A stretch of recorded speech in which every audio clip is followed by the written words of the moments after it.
de atenções desde ainda antes do início dos treinos oficiais para a prova japonesa.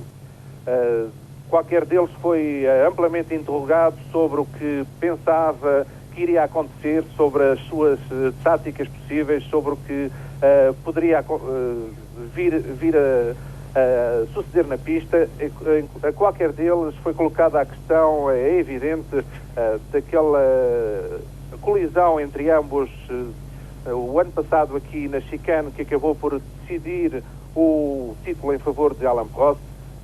Curiosamente, qualquer deles também referiu que ali não é possível ultrapassar. Portanto, não será de esperar uma cena como a do ano passado.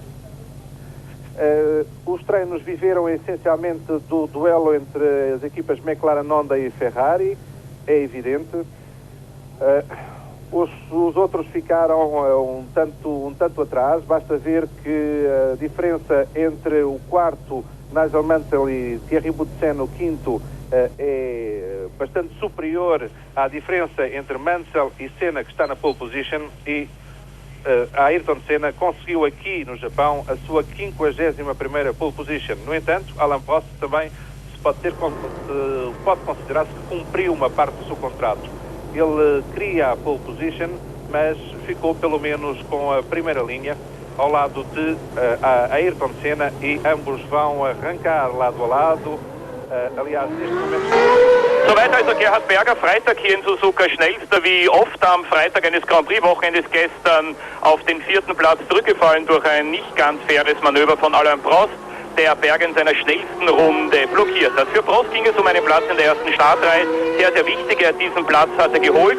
Er steht also neben Ayrton Senna. Senna Pole Position, Prost neben ihm in der zweiten Reihe, Nigel Mansell, der bei Ferrari heute die Aufgabe haben wird, Gerhard Berger am Start zu blockieren. Das hat Alain Prost gestern ganz klar und eindeutig auch ausgesprochen, und Gerhard Berger ist in der zweiten Reihe auf dem 4. Startplatz. Seit Budapest im ungarischen Grand Prix war Gerhard Berger also nicht mehr vor Ayrton Senna in der Startaufstellung. Warum der Streit um die Pole Position? Senna muss rechts innen starten, in Fahrtrichtung gesehen. Glaubt aber, dass der wesentlich bessere Startplatz... Warm-up, John. Well, I have to say, I think it's a little bit of both.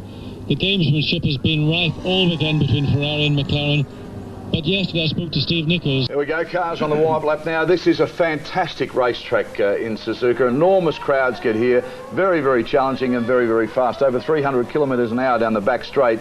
And it is a very, very challenging circuit. You really have to know what you're about here, passing and also setting yourself up, because you can really get it wrong here. If you go into these set of corners here wrong, you really do blow it for the rest of the lap.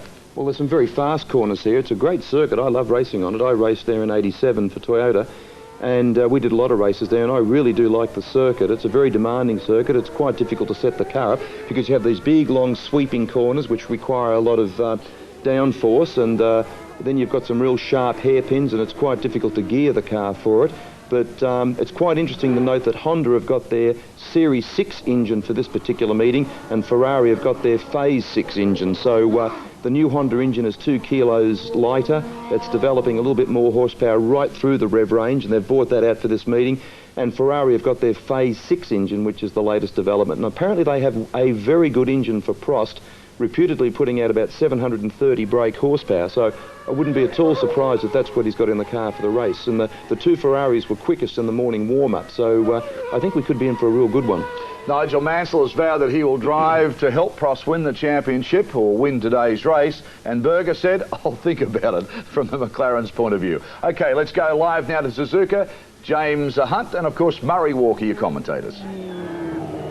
Welcome Australia to Suzuka, Japan, and the closing stages of the parade lap for round 15 of the World Championship, the race which here in Japan is going to decide whether the World Championship is finished in Adelaide or here at Suzuka. And the hot news from Suzuka is, first of all, that Jean Alesi, the Frenchman in the Tyrrell Ford, will not be starting in today's Japanese Grand Prix because he still has whiplash injuries from a practice shunt. And the other hot news is that Ayrton Senna, and there he is starting from the right-hand side of the grid, much to his annoyance. The right-hand side is pole position, and the track is dirty there. Senna asked for the pole position to be changed from the left to the left.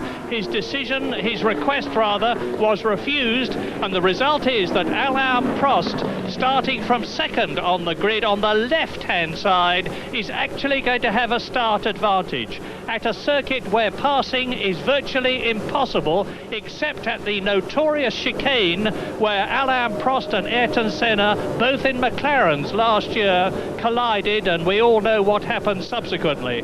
Ayrton Senna went on to win the race only to be disqualified. Prost and Senna have made up their feud now, and we are waiting for the start of this 53-lap race. On the left is Ayrton Senna, on the right is Alain Prost, behind Senna is Mansell, behind Prost is Berger. The grid is clear, the lights go, and Senna sprints away, but Alain Prost takes the lead. It's happened. Alain Prost has taken the advantage. Senna is trying to go through on the inside, and it's happened immediately. This is amazing. Senna goes off at the first corner, but what has happened to Prost? He has gone off too. Well, that is amazing, but I fear absolutely predictable. Yes, and that makes Ayrton Senna world champion this year. So Ayrton Senna now with Prost not finishing the race quite clearly. He's out of his car, stuck in the gravel pit. That, I'm afraid to say, is the end of this year's Drivers' World Championship in favour of Ayrton Senna. There's Prost running back, but it's all over for him. Well, that was predictable, I'm afraid. The man who got to the first corner first was going to be the world champion if they got Ranadella again. Having said all that, of course, we could have a restart to this race. There's the two cars in a very dangerous position, and if the race is stopped, well, they're moving them, so if they get them moved, and as yet there is no red flag. And as you can see, Senna's teammate Gerhard Berger, the man who was fastest on Friday in qualifying, only to go down to fourth on the grid for the start of the race, is now leading the Japanese Grand Prix, which is going to be anticlimactic from now on. Chased by Nigel Mansell in second position. There are the start officials. In third position it's Piquet, and in fourth place it's Johnny Herbert. This is incredible. Johnny Herbert, the young Englishman who last drove in a Grand Prix. Sorry, Roberto Moreno, and Johnny Herbert is in the Lotus, of course. Here is the restart. Yes, one of the best starts of the season by Alain Prost. Senna looking down the inside. Now, he didn't make it into the corner. Prost kept hard into the corner. He knew Senna was there, but he was relying on Senna just to be able to get a bit onto the brake pedal. And that's a very sad way for this year's very exciting World Championship to finish. And that is Gerhard Berger off.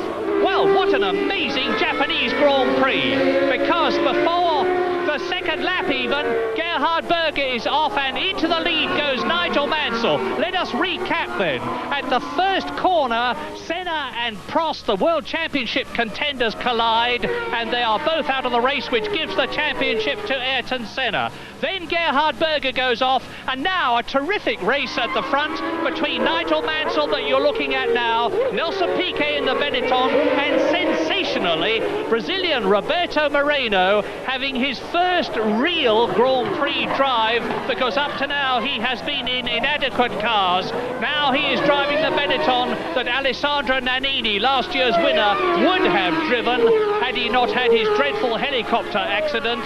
And the news is that Alessandro Nannini is making as good a recovery as can be expected, is expected to be discharged from hospital next week, and has been talking to Nelson Piquet on the start line in Japan from his hospital. So now Nigel Mansell, number 2, driving his last but one race for Ferrari, leads the Japanese Grand Prix. In fourth position it is Thierry Boutsen, fifth is Riccardo Patrese, and up into sixth position has come the Lotus, and it looks like Derek Warwick to me as they go through the chicane, and it is Derek Warwick, who has signed for Jaguar in 1991 in sports car racing, perhaps a day too soon, with the knowledge that a Benetton seat would possibly have been available to him. But now Nigel Mansell, having already won only one Grand Prix for Ferrari in Portugal this year, is out on his own. He can drive a careful race. He's got a faster car and probably a better handling car. That's Alex Fiorio on the right, talking to Steve Nichols, the Ferrari designer, on the left. And they've got one of their cars in the lead. So one leads Ferrari, Mansell, there he is, and one out, Alain Prost. Walking back to the pits now. There is the Frenchman, Alain Prost. And the Japanese Grand Prix is not going to be his, nor is the World Championship. But Prost is again going to finish second in the World Championship. Mansell leads, Piquet second, and Moreno third. Yes, and Mansell now being pressed by the two Benettons. Very interesting it will be to see what Moreno can do in the Benetton, having replaced Nannini in the team, and certainly he's making a good showing, extremely good showing so far. There is Mansell, happy to have inherited the lead, but what an extraordinary race. Within less than 2 laps, we had 3 of the top 4 contenders for the race all out of it, and Berger, to his, I should think, immense chagrin, just threw it away, what looked like a mistake of his own. Couldn't see definitely if that was the case, but it certainly looked to me like a mistake with no pressure, a completely unforced error, when in quite a comfortable lead of the race. Now Mansell leads the two Benettons, the Williams is behind. Yes, so it's Piquet second, Moreno third, Boutsen fourth, Patrese fifth, Derek Warwick sixth. In 7th position is Aguri Suzuki, the Japanese driver in the Larousse Lola with the Lamborghini engine. And of course, Aguri Suzuki, who has actually scored 2 World Championship points this year from 2 6th places, has got a big advantage at Suzuka. He said the other day, I could drive round Suzuka blindfold, I know it so well, and that is going to be an enormous advantage to him here. He's got what should be a reliable V12 Lamborghini engine behind him. He is going well. He's in 7th place. There is the confirmation of the positions, and as you can see, it is Nigel Mansell in the V12 semi-automatic gearbox Ferrari. There is Piquet. Nelson Piquet, 3 times world champion, the Brazilian, 1981, 83, 87, who has driven for, of course, Brabham for 7 years, then on to Lotus, and now in a car where he can show his talent, and he's still got plenty of it left, the Benetton. Yes, but a good move by the Benetton team, putting Roberto Moreno. There's Ayrton Senna walking back. But he'll be the one person of the 3 top men who have already departed this race who really won't mind. I'm sure he'll be very happy to have won the World Championship. That was his main, well, his sole objective for this year, sole main objective. And I'm sure he'll find it sad that it should finish that way. He would have much preferred, I'm sure, to have won it right on the track. But winning is winning, and with that he has to be satisfied. In the Benetton team, bringing Moreno in, as I was saying before I interrupted myself there, he will certainly help to keep Nelson Piquet honest. Moreno is a very talented driver indeed. This is the first time he has driven a competitive Formula 1 car, but he does have some Formula 1 experience, and he was a tremendous driver, top man in Formula 3000 in his... We had a difficult start here, and Prost was half a car in front of me on the first corner. I tried to take it inside line. He didn't see me or whatever, and he closed the door and we touched and we both went out. Is this the way you like to be? I mean, this is not the way you wanted to win World Championship. I want to win the race today and win the championship that way, but some races happen this way. It goes wrong on the first corner. It happened to me in the past many occasions. Sometimes it happens at the end of the race, like it happened last year, as you all remember, and that's the way it went. I think we had a beautiful championship this year. It has been an amazing fight, big fight. It was not easy, there was a lot of pressure, and we did enough work to achieve the championship. Congratulations. Thank Thank you. Roberto Moreno, and the drive of the race thus far, and we're only on lap 5 out of 53, has to be Roberto Moreno. He's demonstrating that given the machinery, he can do the job, because Moreno has been racing for a very, very long time. He's 31 years old, and there is Thierry Boutsen, who has won a Grand Prix this year, of course, in Hungary, and will be driving for Ligier next year, in 4th position ahead of his teammate Riccardo Patrese in 5th place. It is still Derek Warwick in 6th place. Aguri Suzuki is 7th. Johnny Herbert is in 8th position in his first drive in the Lotus.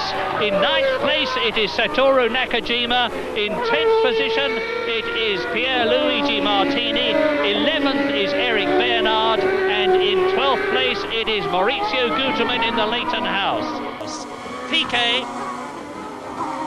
Now, this Japanese Suzuka circuit, which has a lap length of 3.64 miles, is unique these days in that it has a crossover.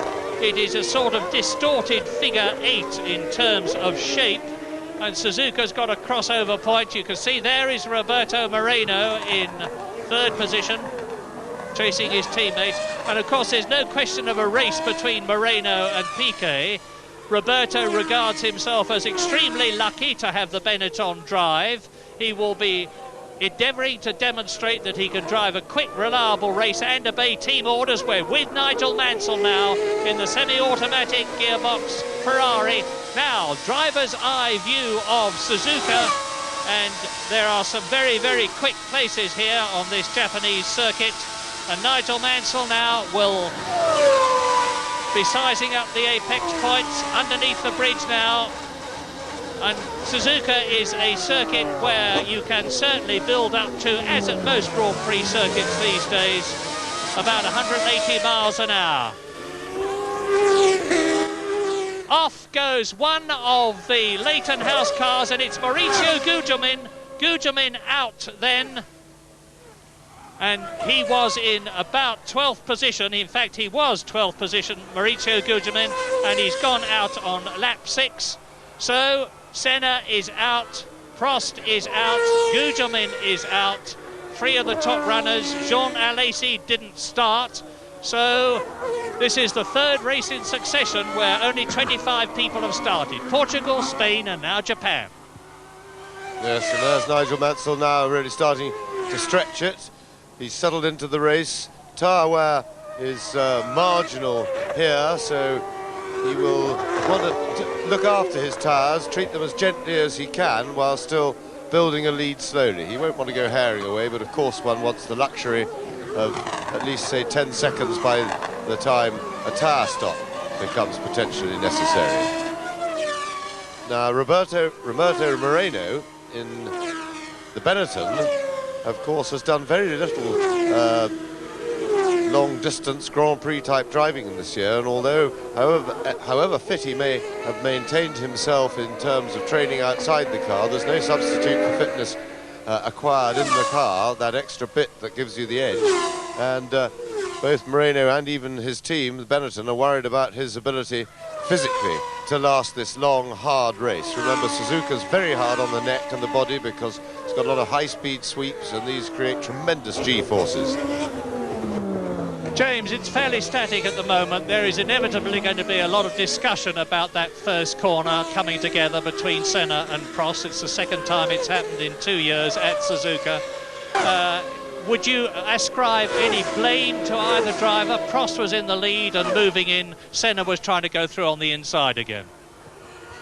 Yes, well, I certainly would have to ascribe the blame to Senna there, in that he got inside and was unable to slow up enough as Prost turned in to make an apex on the corner. However, having said that, when you look at it from Prost's point of view, then, because of course from Senna's point of view, he really doesn't mind. The fact that they're both out of the race for him is a very good result, because it has won him the World Championship. And that, of course, is far and away his most important objective at the moment. As far as Prost was concerned, though, it's a different matter, because Prost knows he has to win, that he had to win this race in order to maintain his World Championship hopes. And knowing also that by Senna putting him out of the race would also lose him the World Championship, I think really he should have maybe just left a little bit more room and allowed Senna to attack, because he did have a second chance to pass him even without overtaking him on the road if Senna had got inside. I think he should have closed the door, but a little bit more slowly, because of course with the pit stops that is a chance to pass without overtaking anybody. Well, there we are, that's history. You can see the first three are as they were. Ivan Capelli in the Leighton House is the man who was in the pits, and the race order is still as it was, with Nigel Mansell striding away in what he will hope is a reliable Ferrari, on his way, hopefully from his point of view, to his second Grand Prix win of 1989, chased by the two Benettons. And as both James and I have said, and will probably say again repeatedly during this race, the man of the race so far is Roberto Moreno. That is Hungarian Grand Prix winner of 1990, Thierry Boutsen, his teammate Riccardo Patrese, who will be driving for Williams again next year, chasing Boutsen, the Belgian, who's going to be with Ligier in 1991. And then in sixth position, it's now Aguri Suzuki, who has moved up ahead of Derek Warwick, seventh. Eighth is Johnny Herbert, so the two Lotus cars, which have given a lot of trouble this year, particularly in the handling area, with a dreadful crash for Derek Warwick at Monza, and an even worse one, of course, for the unfortunate Martin Donnelly in Spain. And I'm glad to say that Martin Donnelly is progressing. He is still under sedation in hospital in London, but according to the medical authorities is making as good progress as could be expected under the appalling circumstances. So Herbert going well, like Moreno, both in their first Grand Prix in a real car this season. Yes, indeed. And that this, of course, is a very, very important break for Moreno, because it's his first time, as we've said, in a competitive car. I hope for his sake that his fitness isn't too bad. There, in the background there were Piquet and Moreno coming round, and he certainly, so far in this race, Moreno has looked very comfortable sitting behind Piquet. He's quite clearly not pressing him or trying to pass, and in a way I think that's a mistake, because apart from anything else, Moreno really should be looking to do something to establish that drive for himself for next year, because Nannini sadly, as we watch from Mansell's cockpit, now watching from outside it, and Mansell slowly edging away, but Moreno will certainly, and the gap now 3.3 seconds. Moreno should certainly have his eye on that Benetton drive next year, at least until Nannini declares his fitness, if hopefully he will ever be able to. But that certainly was a huge tragedy. It's interesting that private flying has, over the last 15 or 20 years in Grand Prix racing, probably cost as many lives, if not more, than the track. Of course, Nannini is, of course, it didn't take his life, but shall I say, ended people's careers. There is a very strong rumour here at Suzuka that the second Benetton next year could be driven by the young American Mike Andretti, son of Mario Andretti. It is only a rumour, but we'll soon know whether it is going to be confirmed, because Benetton have booked the Suzuka track for post-race test, the Autopolis track in Japan for post-race testing, and a lot of people are expecting Mike Andretti to be appearing there. We'll see. Meantime, this is the notorious chicane that Nigel Mansell has just gone through. Now he goes up the start and finish straight in fifth gear on at about 170 miles an hour as he approaches turn one, the 180-degree right-hander, chased by Piquet there, Moreno there, Boutsen there in fourth place, Then it is Piquet. There in the background is Aguri Suzuki, the Japanese driver, in 6th place, chased by the 2 Lotuses of Derek Warwick, 7th. Behind him, Johnny Herbert, 8th. 9th is Satoru Nakajima, the 2nd Japanese driver. 10th there is Eric Bernard. And here is Pierluigi Martini in 11th position. And 12th is Philippe Alliot. Yes, now Nakajima, who we just saw in his Tyrrell, is the only starter from the Tyrrell team because Jean Alesi had a big accident yesterday in qualifying, and that has given him some seriously torn muscles in the neck, and not only is he not driving today, he's doubtful for Australia. That means that, strangely enough, it's the 3rd Grand Prix on the trot that we've only had 25 starters, because Nakajima himself had an accident in practice in the warm-up in Portugal and withdrew from the race, and then of course Donnelly was withdrawn from the race. Now this is a terrific view from Mansell's cockpit.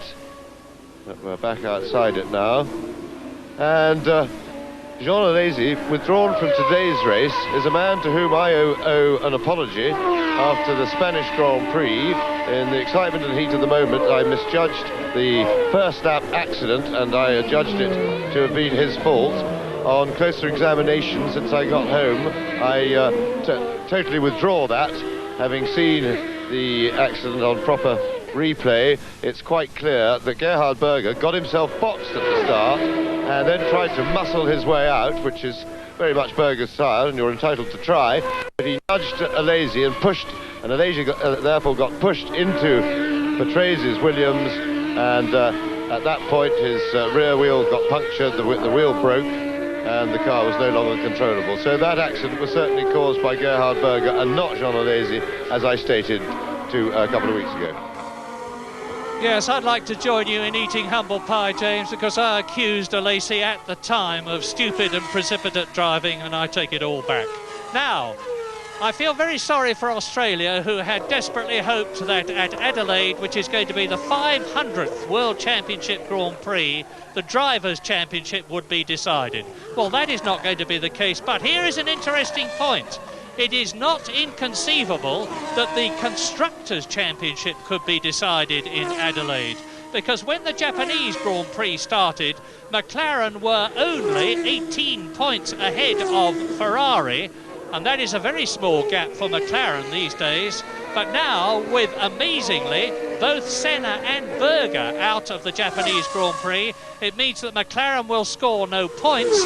And although Alain Prost is out for Ferrari, Nigel Mansell is very much in and leading the race. And if he stays where he is, and really the car only has to be reliable for Mansell to stay where he is and win, Ferrari will score 9 points, which means to say that the 16th and last round of the World Championship in Adelaide will see McLaren leading Ferrari in the Constructors' Championship by only 9 points. And it would be a rich and well-deserved reward for either team if they win the Constructors' Championship. But this year, it looks as though Mansell staying where he is at the moment, it could be Ferrari. There is Roberto Moreno in 3rd position. There has been not a single change in the first 6 places in the first 12 laps, except for Aguri Suzuki moving up to 6th position ahead of Derek Warwick on the 7th lap. And we're on lap 13 at the moment with the race order. Nigel Mansell leading Nelson Piquet. There is Mansell by just over 3 seconds. Roberto Moreno tucked politely and in a disciplined way behind his new teammate Nelson Piquet in 3rd position, ahead of the 2 Williams Renaults of Thierry Boutsen and Riccardo Patrese. Within 6th place, Aguri Suzuki. 7th and 8th, the 2 Lotus cars of Derek Warwick and Johnny Herbert. And Herbert is doing himself absolutely no harm at all here in Japan. In 9th place, it is Satoru Nakajima. So both the Japanese drivers are in the top 9 places. And if they weren't already heroes in Japan, they certainly would be now. In 10th position, it's Eric Bernard. In 11th place, it is Pierluigi Martini. 12th is Nicola Larini. In 13th place it is Emanuele Pirro, despite the fact that he's got a very nasty knock on his knee after a practice crash. And then behind him, Gianni Morbidelli driving in the second Dallara, followed by then it's Alex Caffey and Michele Alboreto in the two now rather past it Arrows cars, which are going to be called Footwork Porsches next year, incidentally. And last at the moment in 18th place is Philippe Alliot, and lapped, I'm sorry, there are actually 19 running at the moment because Ivan Capelli, who we saw go into the pits, has been lapped. So that, number 30, is Aguri Suzuki, the man who this season has not only driven the Lola LaRousse, but has driven for Toyota in Group C racing. And just as last year the Japanese showed us the speeds of the cars with a simulated speedometer, last year it was the two McLarens. Just as well it's not the two McLarens this year. This year it is Aguri Suzuki, and you saw how quickly he was going there. It's in Japanese parlance a throttle position indicator. Nigel Mansell. And Nigel is in the most terrific form. He has been positively ebullient in practice. All the indecision about whether he was going to drive or not going to drive, and whether he was going to Peugeot or whether he was going somewhere else, has been put behind him now with the knowledge. And there is Capelli in the pits again. It's obviously a very sick Leighton House that he's driving. And Nigel Mansell with the flame that used to worry me until James repeatedly pointed out that the turbo days are over, and we're seeing that in the Ferrari in race after race. It's some trick of the induction system. And by the way, there is one of the Dallaras out, and that's De Cesaris.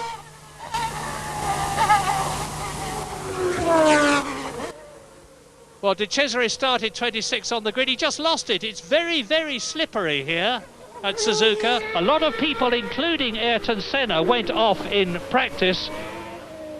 So Mansell leads, and I was saying all the indecision is behind him. He's driving the Williams Renault next year, and the Renault people have said here in Japan that, notwithstanding the fact that they have been making a big effort with Williams for the last 2 years, it's nothing compared with the effort that they're going to be making next year, with the knowledge that they've got one of the world's 3 top drivers. Because sadly, I have to say now that on this year's performance, when I used to say Senna, Prost, Berger and Mansell were the top 4 drivers, I would say now that Prost, Senna and Mansell are the top 3 drivers, because once again Gerhard Berger has done it all wrong. Yes, certainly I would agree with you, Murray, on 2 points. One is he most definitely did it all wrong today, because he wasn't under threat of his lead, and maybe one can say that it's been a very long time since he won a race and that sort of thing, and he got overexcited. But of course, if you're going to get overexcited, that's just by the prospect of winning a race, because as early as that, you've seen the 2 main contenders go. Berger knew that all he had to do, or theoretically, was go along nicely and stand up to win, but he didn't manage to stand up. But and certainly on speed, the trio of Senna, Prost and Mansell would appear to be the marginally quicker than Berger. But Berger is really an ideal number 2 to Ayrton Senna, because he's quick enough to keep Senna honest. He's not the quickest of drivers, but he is very, very close. He's, in my estimation, he's really not quite a full number 1 team driver, a top man, but he's certainly better than any of the other number 2s around. He's more than a number 2, but not quite a top flight number 1 driver. So Williams Renault have got one of the top 3 next year, and they really are going to be making a mega effort. And we have the prospect in 1999, therefore, of seeing the Senna-Prost rivalry in McLaren and Ferrari cars renewed, but joined by Nigel Mansell, with Renault trying even harder. Yes, now here we've got the speed indicator, and the percentage sign there indicates the amount of power being delivered to the engine, whether it's actually throttle opening or what. But anyway, well, as soon as you see 100%, you know he's on a straight with his foot screwed right down. And now we're looking out of Mansell's car. This is what it looks like to be leading a Grand Prix. We can't see in his mirror, but he won't see much. He won't be seeing anybody in his mirror. He's got a big enough lead now that even if they're on the same straight, the mirrors don't give you a very good view. They rather lengthen the image that you get. And now past the pits. Over the start-finish line goes Nigel Mansell, and now you'll see him on the brakes, down through the gearbox and into turn one, but we've moved. And we look now at Thierry Boutsen in 4th place, Riccardo Patrese 5th, and Aguri Suzuki, who's actually closing up on the Williams a bit, in 6th position. Now, after Portugal, Nigel Mansell was very emotional. That is Nakajima in the Tyrrell. Nigel was very emotional. Warwick, Johnny Herbert, and Nakajima is catching Herbert, and I'll get this out in a minute, but Nigel Mansell was actually very emotional about the fact that his 16th win had enabled him to equal the record of the truly great Stirling Moss in winning that number of Grand Prix, and thereby joining Moss as the most successful English as opposed to British, because let us not forget that Jim Clark and Jackie Stewart had both won more races than Stirling Moss. But it looks now, if Nigel stays where he is, as though he's going to pass Stirling Moss's great record, because this would be Nigel Mansell's 17th race. But as I have said many times in the past, a race is not won until the checkered flag has been seen by the man who is at the front at the time. And Nigel Mansell is now on lap 17. It's a 53-lap race. There's a long way to go, and this capacity crowd of Formula One crazy Japanese are not getting the exciting race that they hoped to see.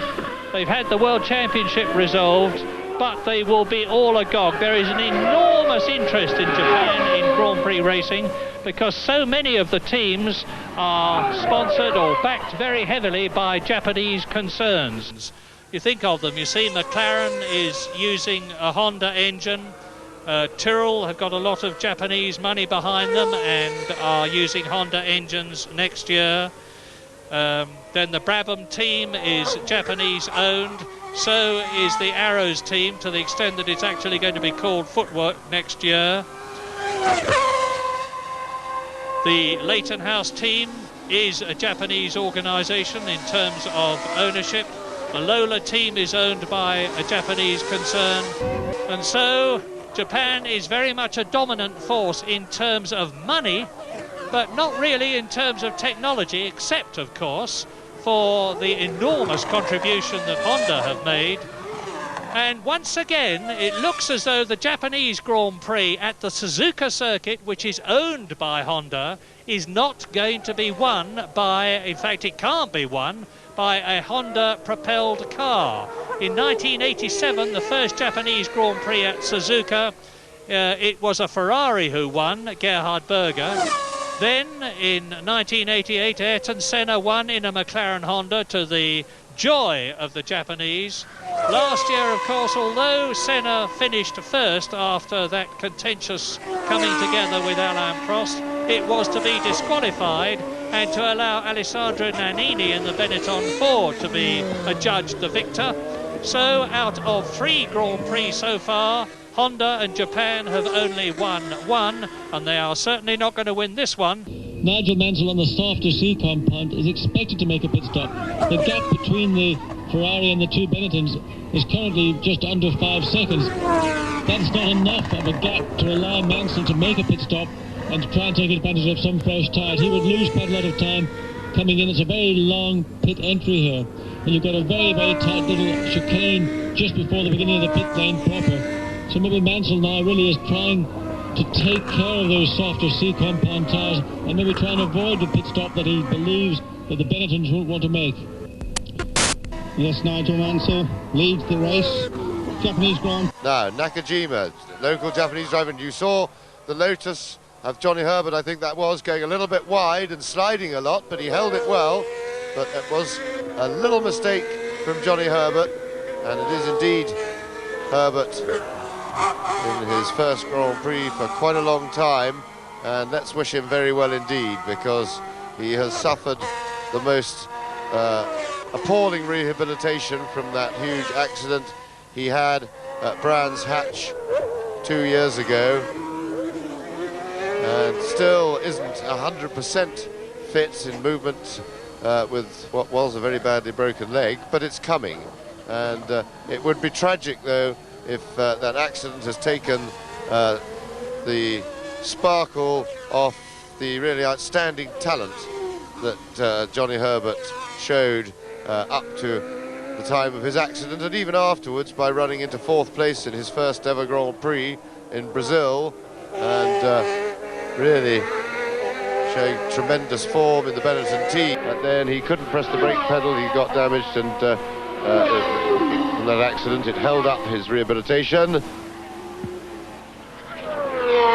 So there is the ad, and off goes the second. That's Morbidelli. Morbidelli going off.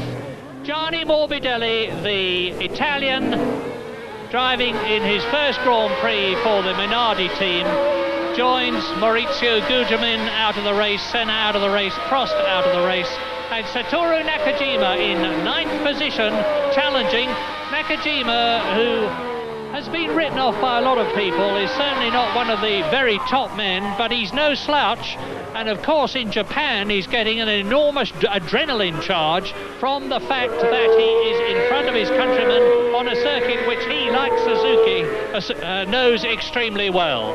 And Johnny Herbert in 8th place has got number 3, Satoru Nakajima, getting closer and closer all the time. And behind Nakajima is Eric Bernard. Now there is Herbert, Nakajima, look for the next man. There he is, it's Eric Bernard. So both the Lola LaRousse Lamborghini cars are well up. And now we're riding with race leader Nigel Mansell.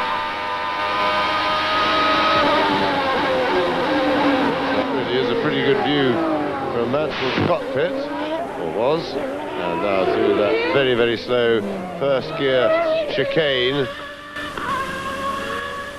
and away to start another lap under the start-finish line.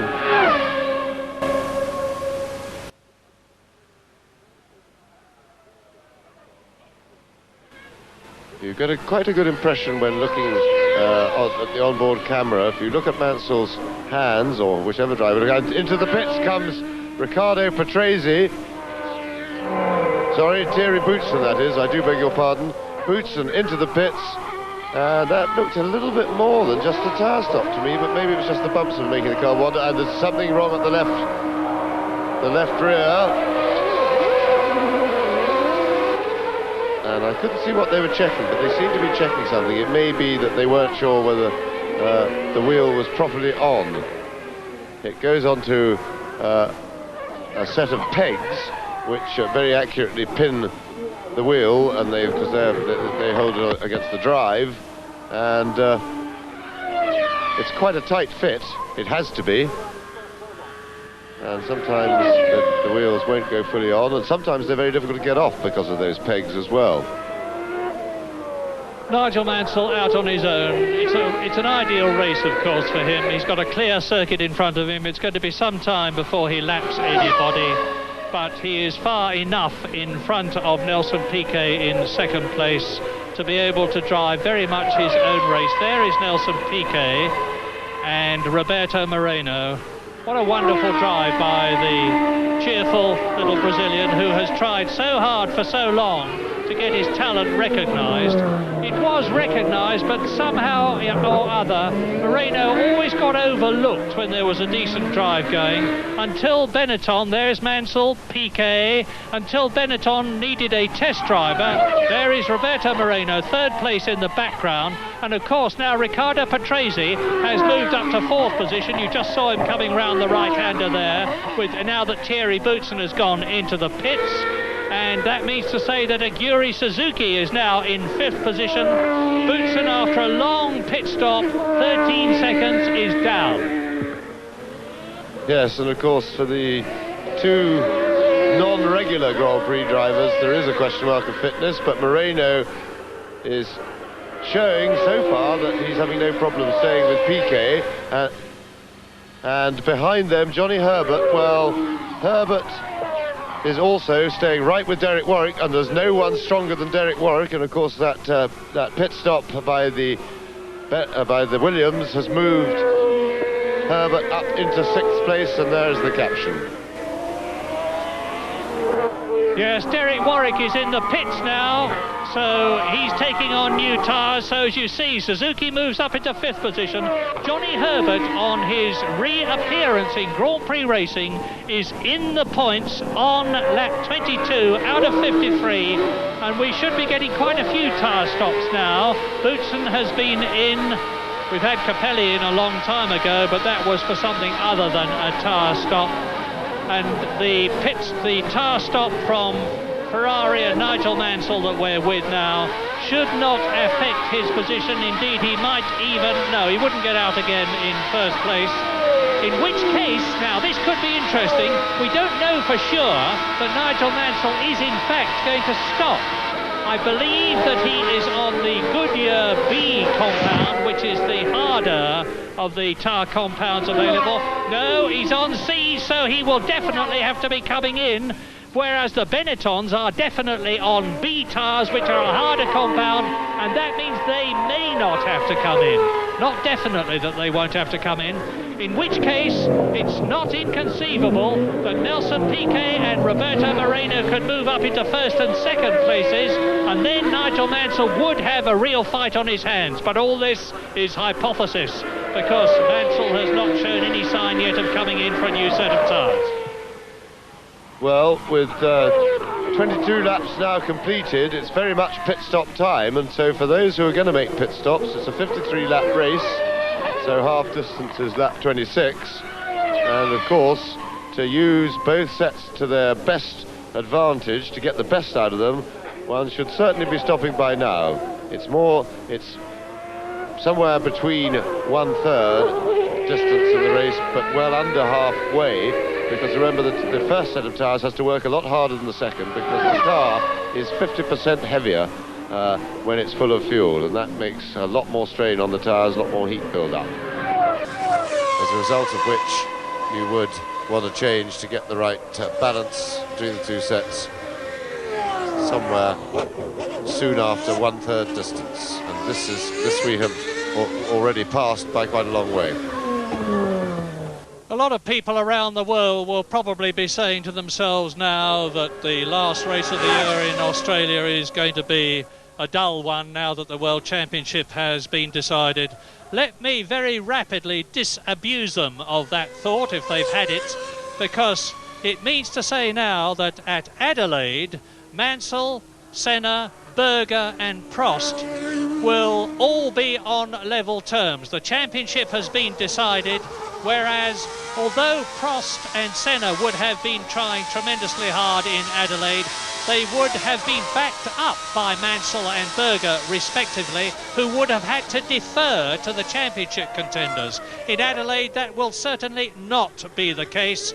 Berger, Senna, Prost and Mansell will be on equal terms, with nothing to gain or lose in championship terms, and Berger has yet, I say again, I seem to have been saying it at so many Grand Prix this year, to win a Grand Prix for McLaren.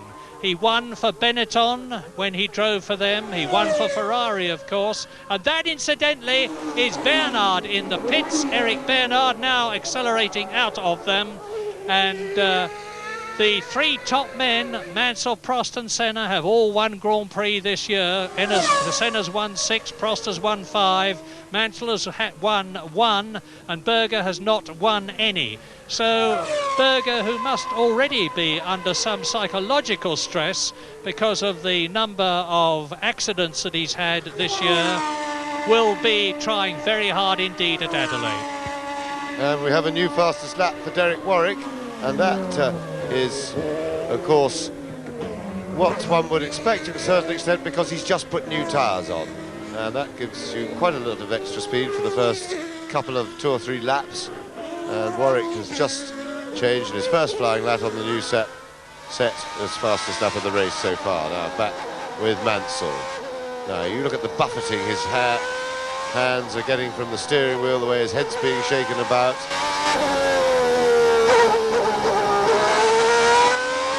And Mansell's 8 seconds now ahead of Nelson Piquet, and beginning to be commanding the race from the front. I think he'd like a bit of a bigger lead than this, particularly if he's cogitating a pit stop, which if he plans to make one, he ought to be making it very soon indeed. But I think he's going to try and go the distance. Johnny Herbert in the other Lotus is coming into the pits as we speak.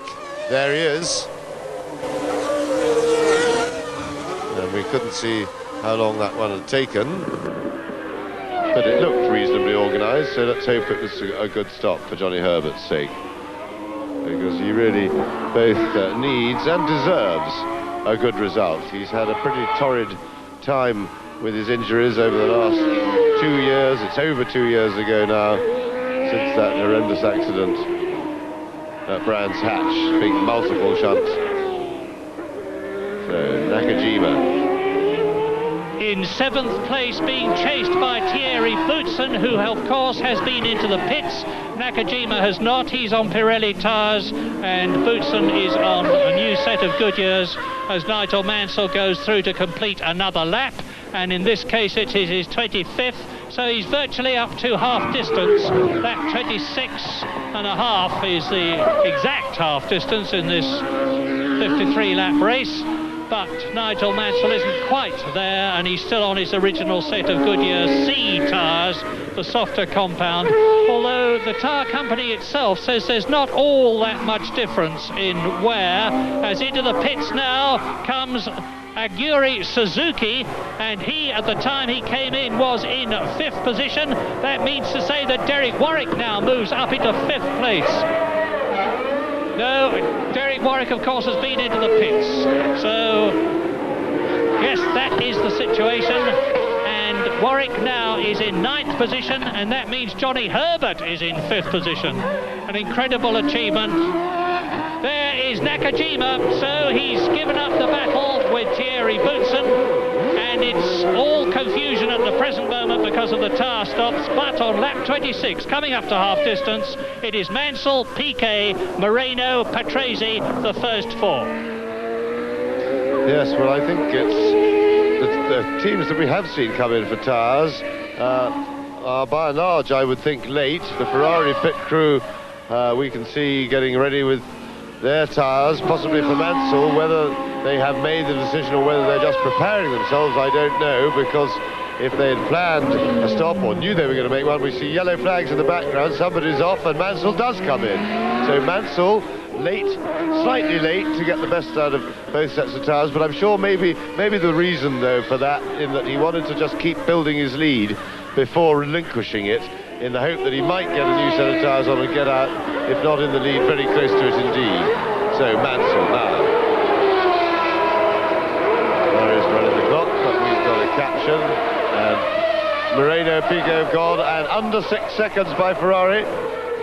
Oh, Mansell's got a problem with the gearbox, maybe. He booted away in first, and looks like he's done the transmission, and problems for Nigel Mansell, and well, that really says it all. Poor Mansell. So I would think somewhere in the drivetrain there was a breakage as he booted it away on fresh rubber, and that really is a great shame for Nigel Mansell. And that was Cesare Fiorio. Well, what an absolute disaster. And all my prophecies about Ferrari closing up in the Constructors' Championship were for nothing. Nigel Mansell out again. And you saw his gesture of despair and fury, because that is the 9th time in 15 races that Mansell, he's sitting in the cockpit absolutely overcome with despair. And now, for the 2nd year in succession, Benetton lead in Japan as, well, you can see from the body language how disgusted and despairing Mansell is, and you can see from the position of Cesare Fiorio's mouth He is the much criticised Ferrari team manager, and Mansell is, well, no words can sum up his feelings. Yes, Fiorio, known in the trade as the welder. As you see by his attire, that's why the mechanics call him the welder. So, Benetton lead with their Ford engines, and they've yet to win a Grand Prix this year. It would be poetic justice if Nelson Piquet won here today. He was talking on the start line, sitting in the cockpit of that car, to Alessandro Nannini in Italy. One of the wonders of modern communication and television, that Nannini in hospital was able to talk to his ex-teammate. Now here's a replay. Now we're with Mansell in the pits. Let's watch what happened. He accelerates hard out of way down the pit lane, and immediately the power goes. Yes, you can see his right hand fumbling for gears there. Remember, the gear levers are little flick switches on the back of the steering wheel, and there is Mansell walking back, very dejected. But the only thing I can say to you, Nigel, in compensation, better to happen this year, the breakdowns, than next, because next year Mansell and a new fastest lap for Suzuki, and we can see with these fastest laps that the new tyres do give a big increase in speed. But Mansell, with Williams next year, he's looking to win the World Championship, so if he's got some breakdowns in his system or his personal quota of luck, I'm sure he'd rather do it today and again even at Adelaide than here. And there's a breakdown. I can't see from the light who that is. And I think it's one of the Lolas, and we think it's Eric Bernard. So, yes, he dives. Oh, my goodness, he left it at the very last moment to dart across into the pit lane. But now, in Japan, on lap 28, all the four top men of the World Championship of 1990 are out. Senna and Prost at the first corner. Berger on lap 2, Nigel Mansell on lap 27, and that means to say that with most of the tyre stops completed, as you look at Aguri Suzuki on lap 28 out of 53, it is Nelson Piquet, Benetton Ford leading. Amazingly, his new teammate Roberto Moreno, who incidentally has been confirmed for a drive for Benetton at the last Grand Prix of the year, the 500th World Championship race since the series began in 1950. Roberto Moreno is second. In third position it is Riccardo Patrese, who has yet to stop for tyres. In fourth place, and now making the fastest lap of the race and the quickest man on the circuit, is Aguri Suzuki. Fifth is Thierry Boutsen, who has moved ahead of Derek Warwick on the tyre stop into sixth place, and you can see that Suzuki is really flying. So then behind Warwick in seventh place it is Nakajima, eighth is Johnny Herbert, in ninth position it is Nicola Larini, in 10th position appropriately number 10 Alex Caffey, and in 11th place it is Pierluigi Martini.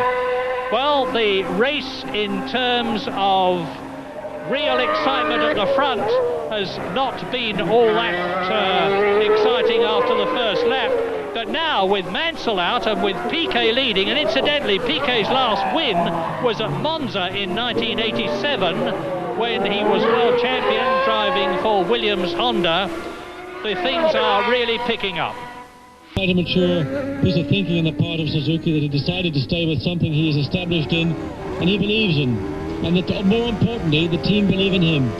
Yeah, absolutely right. So I think Brabham Yamaha were trying to get him to sign for them. Of course, a lot of his success in Formula 3000 was with Yamaha engines. Well, Piquet leads. This is lap number 30. And Roberto Moreno now 3.8 seconds behind in third.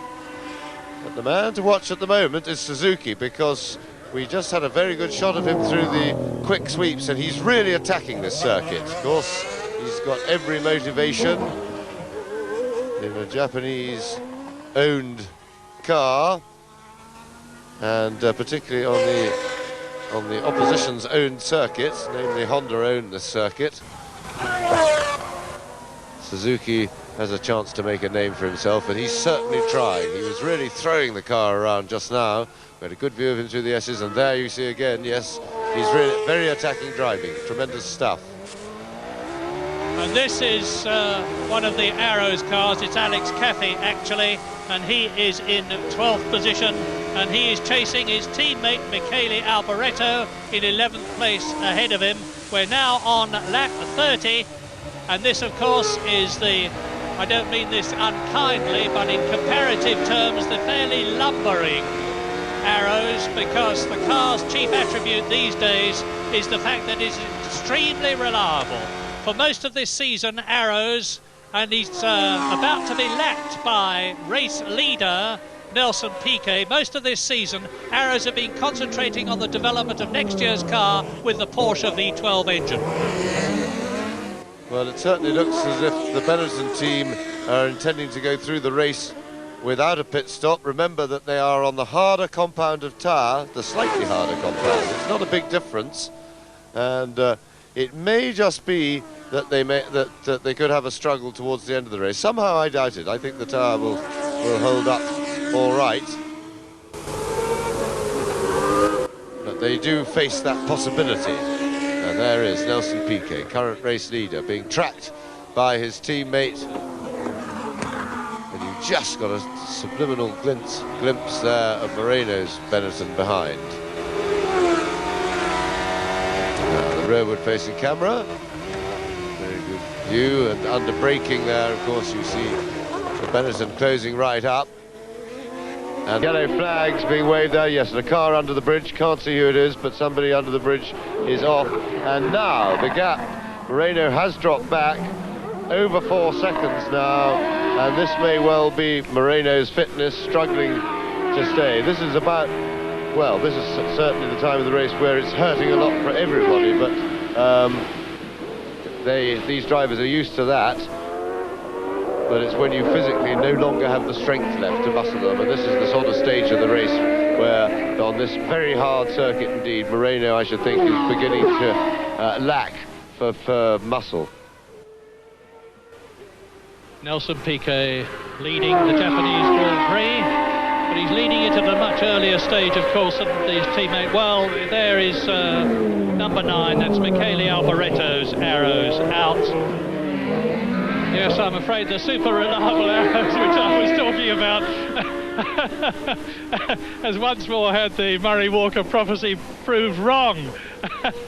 So, but never mind, Alex Caffey is still going. That's a 50% record. And I was saying the last Grand Prix, there's Moreno in second place. The last Grand Prix that Benetton won was, of course, Japan last year.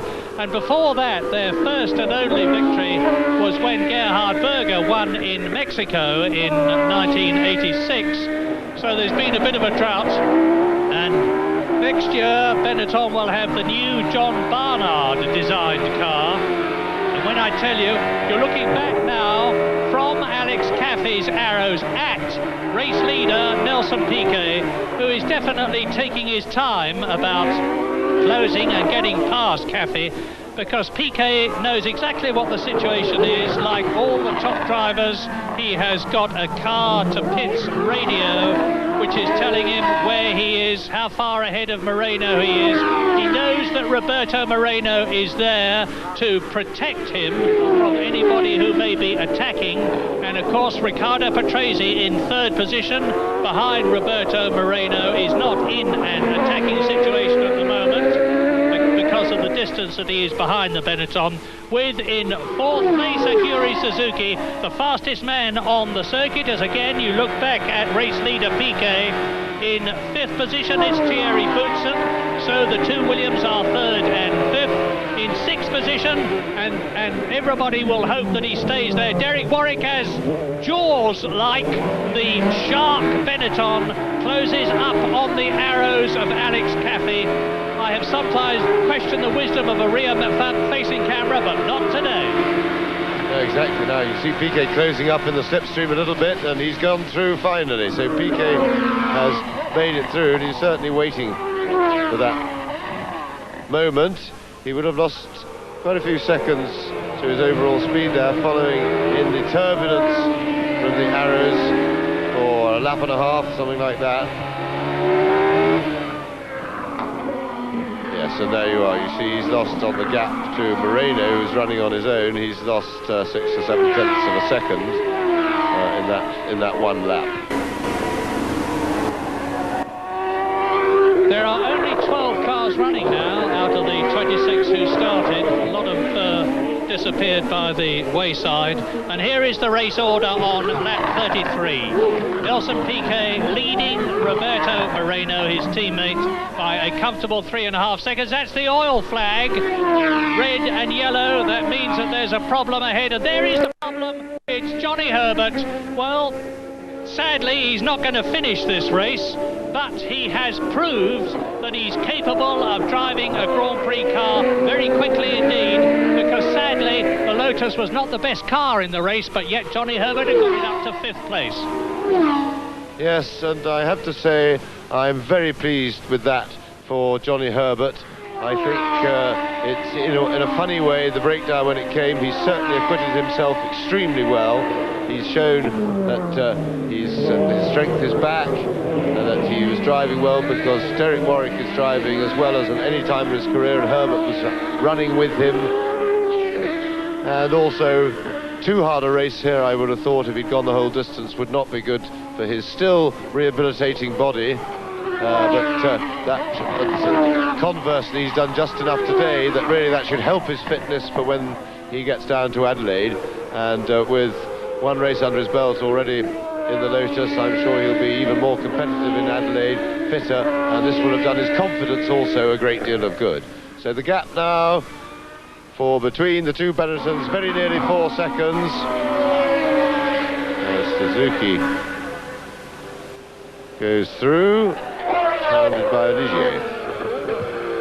Of Nicola Larini, and I cannot say how pleased I am personally for that man, Roberto Moreno, who is without doubt one of the very nicest men in Grand Prix racing. And we first got to know in Britain when he came over from Brazil, the diminutive little man who couldn't speak a word of English, in 1980, and won the Formula Ford Championship in Britain. He went on and won the Formula Ford Festival, the most prestigious thing you can do in that class of racing. And then he was the Formula 3 New Zealand and Pacific champion.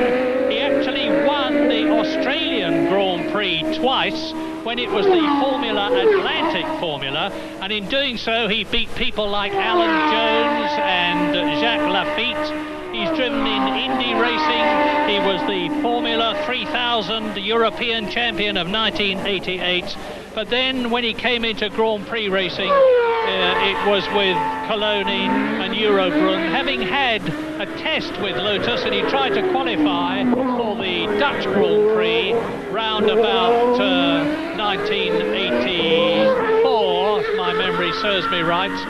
And then he just took a step backwards, but it wasn't because he was without talent, quite the reverse. And so now we're looking back from Caffey's car, having seen Nelson Piquet in the Benetton pass the arrows, at Roberto Moreno from Brazil, 31 years old.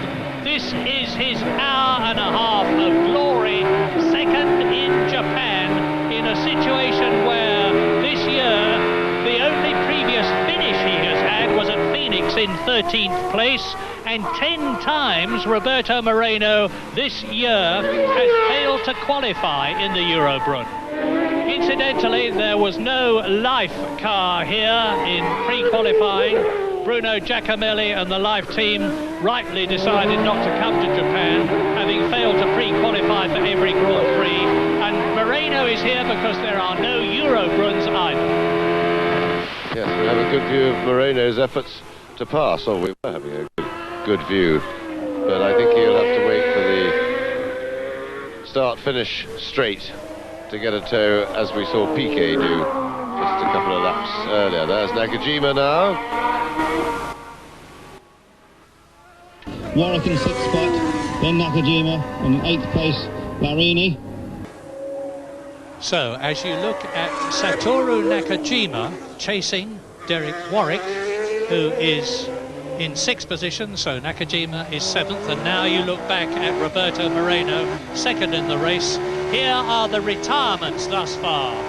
Roberto Moreno goes through, over the grid to start another lap. To get With Nakajima still chasing Warwick and retired so far as we ride with Alex Cathey now, looking forward from his arrows.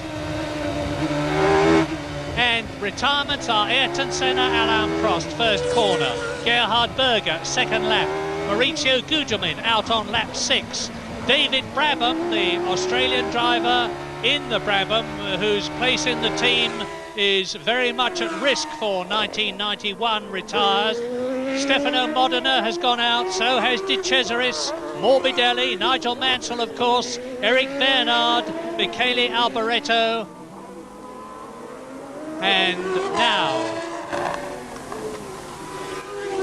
and Johnny Herbert, I forgot to mention him. And Warwick is passed by Nakajima, so is the Lotus in trouble? I can't believe that Derek Warwick would have allowed that to happen if the car was really fit, because Warwick is still desperately hoping.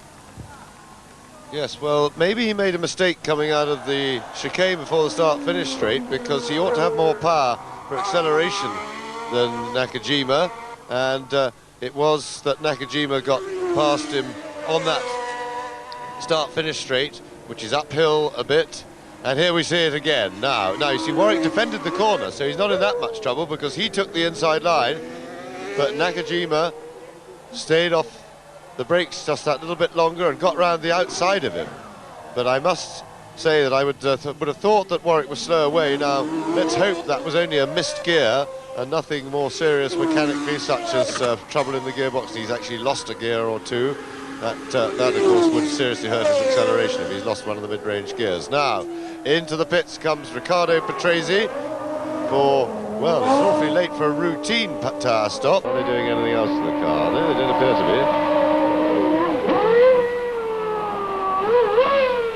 be. Yeah, and a bit slow off the line then by Patrese. Well now, the Japanese have never had it so good. The flags of the rising sun are waving all round the circuit. I can see the headbands coming out shortly and the cries of Banzai, because up into third position goes Aguri Suzuki with Satoru Nakajima in 5th place, and the race is getting really exciting from the Japanese point of view. There is the confirmation. Piquet leads, Moreno second, Suzuki third. Patrese has gone into the pits, of course, and that means to say that Boutsen is now up into 4th place with Nakajima 5th. Japanese drivers, for the first time in the history of World Championship Grand Prix racing, I've got 2 men in the first 5 places. Yes, indeed, and will they not be excited about that? Well, that will probably mean that they'll be out with a shot. The Japanese in general will be out with more Grand Prix teams on their shopping list. They seem to be actively buying up everything that's available in terms of Grand Prix teams, those that are struggling financially and that sort of thing, and coming in to turn them round. And that certainly, this result, if that's what it becomes, will certainly cause even more interest and even greater enthusiasm in Japan, and that can be no bad thing. Well, the mice are getting at the machinery now in the biggest possible way, because Capelli is out, and so now with Aguri Suzuki barely throwing the Larousse Lola Lamborghini round the circuit. And incidentally, Lola have lost their Lamborghini engines for 1991 and are now going to be using Brian Hart Ford DFR engines, and I can hear the cries and the shouts and the roar of the Japanese crowd above the engines as you look at Riccardo Patrese, who has been in for tyres, and Thierry Boutsen on lap 38. And the race order is Nelson Piquet commandingly leading, not having made a pit stop on the hard Goodyear B compound. The same applies to his teammate Roberto Moreno, driving brilliantly and tactically in his first real Grand Prix in 2nd place. In 3rd position it is Aguri Suzuki, and in 4th place now Riccardo Patrese, having made his tyre stop, and the battle behind him is with Thierry Boutsen, who is in 5th place, Nakajima in 6th position. Derek Warwick in the sole Lotus now, with Johnny Herbert having retired, is in 7th place. 8th is Nicola Larini in 9th position. It is Pierluigi Martini. 10th is Alex Caffey, and in 11th position it is Philippe Alliot, running strong. And we reckon, we did a count, and we reckon that Philippe Alliot, who is currently in 11th position in the 15th Grand Prix of 1990, has actually had 14 crashes this year, most of which we've seen on television. Alliot's contract has not been renewed by Guy Ligier for 1991. Nelson Piquet then. Yes, Murray, you say that as if that would be the reason for firing him, but it would be a very strange reason for firing him, because they knew he did that before they hired him, because he's always done that, as Alliot. He's an absolute guaranteed regular crasher. So I don't suppose Ligier fired him for that, or if they did, they must be feeling pretty stupid, because if that's why they're firing him, they should never have hired him in the first place. Never mind, they've got Thierry Boutsen next year, and you watch how race leader Nelson Piquet is coming up to Pierluigi Martini, the only Minardi driver in the race, because Gianni Morbidelli, who is yet to finish a Grand Prix, he actually tried in Phoenix and Brazil in the Dallara team to finish a race, but certainly didn't. And next year the Minardi team are going to have Ferrari engines. And you see here Nelson Piquet being very circumspect with the Minardi, waiting hopefully for this point on the circuit where he can get him under acceleration, because with all his experience he knows the risks of passing back markers, and he also knows that he's got a very comfortable lead. He's got a teammate behind him who will defend his rear, and he's safely through. And plenty of time to sit behind slower traffic if he doesn't feel entirely confident and comfortable that he can get through with a guaranteed clean. Nelson Piquet, of course, has taken an awful lot of stick in the last 3 years, because having been world champion in 1987 for Williams, he drove for Lotus in 1988 and 89 in a car which really wasn't a race winner, no matter who was driving it. Nelson Piquet certainly didn't win any races. The highest he ever finished for Lotus was 4th place. And a lot of people said Piquet is over the hill.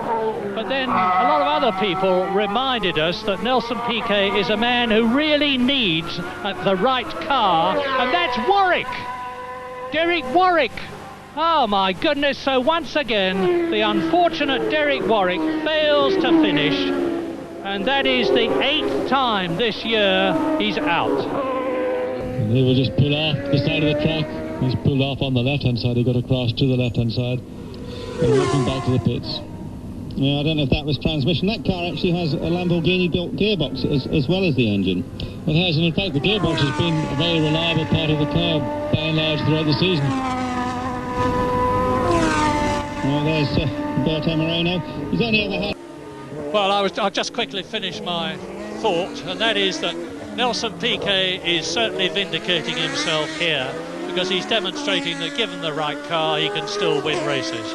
All right, Berger's out, Mansell's out, Prost's out, Senna's out, but Nelson Piquet is in, and it's the combination of car and driver that wins races, and it looks as though at the present moment, number 20, Nelson Piquet, is on his way to his 21st win in his 187th Grand Prix. And this is the man who's scored the second highest number of World Championship points of all time, 441 thus far, in comparison with the amazing Alain Prost's 661.5. Why 0.5?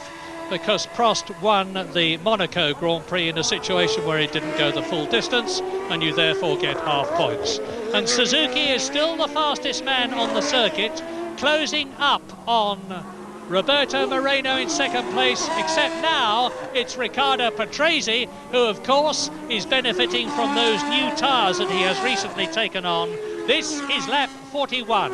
The Japanese Grand Prix is a 53-lap race, and the race order is Piquet leading, Moreno second, Suzuki third, and the Japanese driver has yet to finish a race on the podium, which means one of the top 3 finishing places, and the same certainly applies to the Larousse-Lola team. In 4th position now, it is Riccardo Patrese. 5th is his teammate Boutsen. 6th is Nakajima. So it's Japanese drivers, the both of them in the top 6 places. Within 7th place, Nicola Larini, and the highest that Larini has finished this year, he's 7th at the moment, was 7th in Spain. And I wonder if there isn't a retirement or two yet to come, so Ligier may yet score a point this year. As well as we've just seen from the caption, Suzuki is 19 seconds behind Moreno, but I do get the impression that Moreno is starting to tire, and that would be only natural. Doesn't matter how hard you train for this or any other sport, you can only get to a certain level of fitness, of good general fitness, by pure training. To get match fit for any sport, you have to physically do that as well as all your training first. Now, Moreno's done plenty of training, no doubt, but he's done very little driving this year, because driving for Eurobrunn, he's had Friday morning pre-qualifying, and that's about it, because it's a team that can't afford. And look at that! 13.085 seconds the gap, 6 seconds in very little time indeed has Suzuki taken off his the deficit to 2nd place. So can Roberto Moreno respond? I'm sure he's tired now, but the threat of somebody closing on you can give you that little bit of an extra adrenaline push that may just get a little bit more out of those incredibly tired and aching muscles. So Suzuki chasing hard. And while you watch Suzuki in 3rd place gaining on Moreno, here is a thought for today. If Nelson Piquet wins this race, he will win nearly £450,000. Because he is on a bonus of $100,000 per World Championship point. That is £50,000, if my exchange rate memories are right. $900,000 for a win, about £450,000. Not bad for less than 1.5 hours work. But of course, it has got almost a lifetime's of experience behind him. And Suzuki is still flying. We are on lap 43, with only 10 of the 26 drivers left who started this Japanese Grand Prix, and Suzuki is really, really going for it. Yes, Seema, there is Gérard Larousse, the team manager,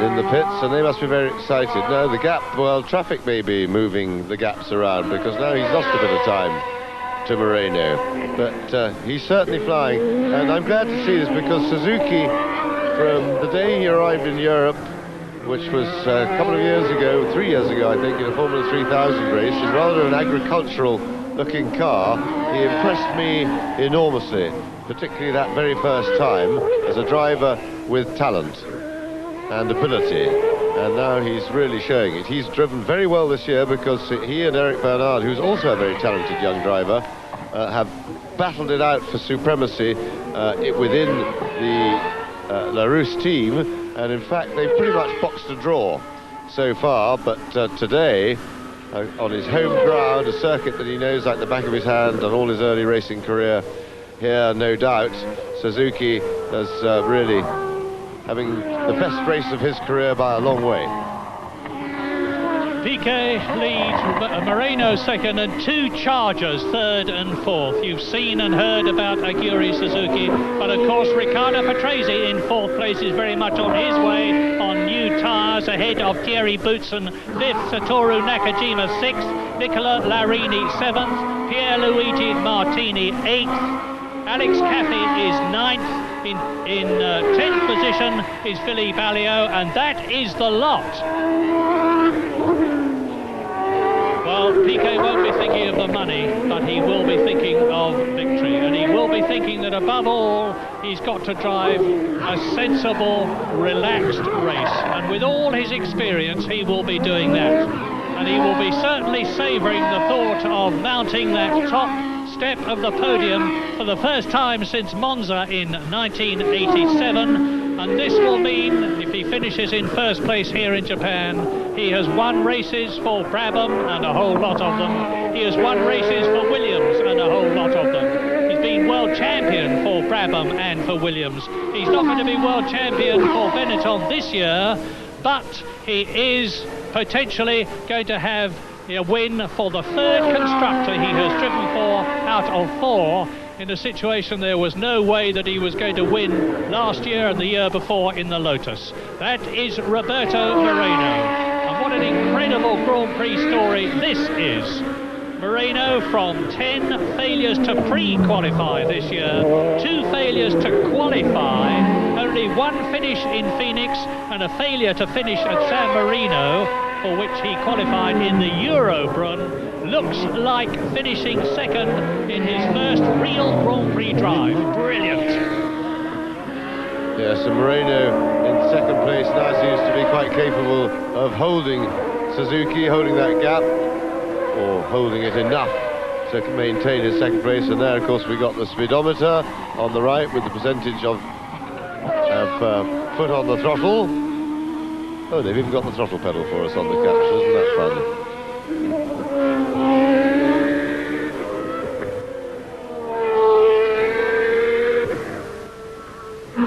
I'm mesmerised by the throttle pedal going up and down. And despite his stirring efforts there, Suzuki chasing hard, and we had some terrific shots of him throwing the car around. He's not really making any impression on Moreno, especially with under 10 laps to go. Unless Moreno can make some sort of a mistake or has a bit of mechanical trouble, I think really the first 3 are pretty much settled. Well, if this race goes to the end as it is going now, it is going to be a super result for Grand Prix racing. Yeah, we're still following Nagori Suzuki. Well, Moreno's picked up the pace. He's now running at the same speed as race leader Nelson Piquet. Of course, that's the pace that Suzuki's been running at for quite a long time, so the gap now is really around 15 seconds. Moreno has stemmed that charge Suzuki had been making on in second place, so certainly Moreno doing a truly outstanding job. And as has, in fact, Nagori Suzuki. 8 laps to go. Nelson Piquet had fairly well back in his traditional driving style. Tough old competitor, Nelson Piquet. Has been around since 1979 regularly, and he did a few Grand Prix at the end of 78. So a lot of racing miles for Nelson Piquet. Not as many as Ricardo Patrese, though. Benetton, of course, only previously won 2 races, the 86 Mexican Grand Prix, and of course this race last year.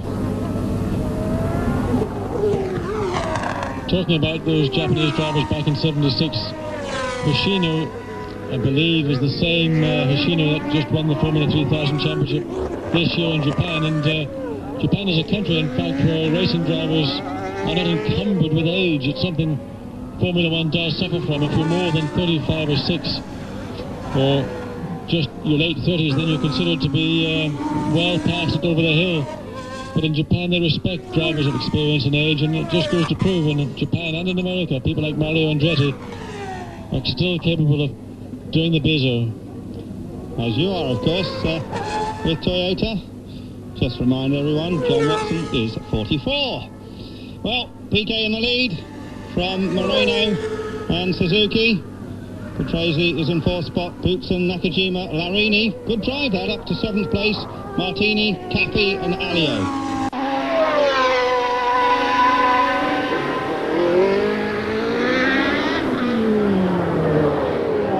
Although we haven't seen them, of course they didn't have a race with the real leading contenders because they all fell by the wayside, both Ferraris and McLarens, and so we didn't get a chance to measure the performance against that, but certainly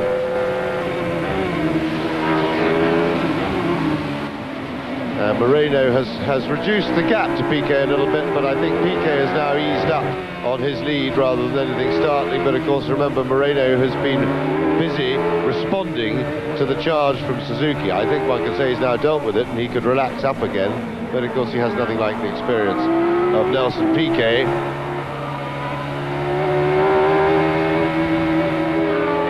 And he took a second out of him in the last lap, but Piquet knows that it's his teammate behind him and he's quite comfortable. Now this is an important moment for Suzuki in the Larousse, who comes up to pass Alex Caffey, the Seoul Arrows driver.